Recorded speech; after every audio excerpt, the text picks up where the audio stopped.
Ежегодно Министерство по чрезвычайным ситуациям Ингушетии готовится к отопительному сезону комплексно и системно. Их обязанность – обеспечить безопасность жителей региона и минимизировать риски, связанные с холодами и использованием отопительных систем. Статистика пожаров, которую представили сотрудники МЧС, неутешительная. За истекший период 2024 года на территории республики произошло 333 пожара, что на 5% больше, чем в прошлом году. В этом году 5 человек погибли. За аналогичный период прошлого года 8 человек погибших. Также у нас в этом направлении наблюдается уже снижение около 37%. По травмированным в этом году 8 человек травмировано. За аналогичный период прошлого года 9 человек травмировано. Тут же также у нас наблюдается снижение около 11% в этом направлении. Ну и доля пожаров в жилом секторе у нас на территории Республики Ингушетия произошло 37 именно в жилых домах, что доля пожара от общего количества у нас 11% наблюдается. В этом году зафиксировано 7 случаев взрывов газовоздушной смеси. Погибли 2 человека и около 10 получили травмы. Суммарно за последние 4 года в Ингушетии более 40 случаев, в которых погибло 26 человек. Из них 4 дети. Травмы получили 7 несовершеннолетних. От угарного газа за последние 10 месяцев пострадали 11 человек, 7 не достигшие 18-летия. Причины, по которым происходит ЧС, чаще всего неисправность использования отопительных систем. Это скопление газа. Это утечка газа, это неправильность эксплуатации газовых линий на наружной, именно проезжей части.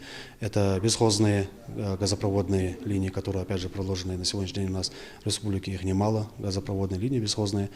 Опять же, в случае долгой эксплуатации, отсутствие, опять же, как я и говорил, того, что они бесхозными являются, со временем газовая труба получает повреждение, это сквозное отверстие, это в зависимости от давления газа, если это среднее давление, конечно же, скапливается газ в земле, и уже непосредственно в ближайшие дома, подвальные помещения, именно поступает газ туда. И со временем уже скопление, и при включении освещения, это любой электроприбор, это может быть даже холодильник, который также заводом-изготовителя разрешается эксплуатировать, включенным в розетку. При выключении, опять же, может искра образоваться и с последующим взрывом газа. Сотрудники МЧС уже начали подготовку сил и средств для минимизации чрезвычайных ситуаций в зимний период. Проводят мониторинг метеоусловий, от результата которого зависит дальнейший план действий. Специалисты проводят укомплектовывание подразделений необходимым количеством личного состава, техники и оборудования. Делаем обходы, проверяем, смотрим по анализу, где больше подвержены эти случаи были даже. Первоначально именно внимание уделяем там. В случае, если угроза имеется, если счетовой дом, опять же, там Всероссийское добровольное пожарным обществом устанавливают домовые датчики, именно автономные. Газовой службой проверяется именно подключение газа, правильность.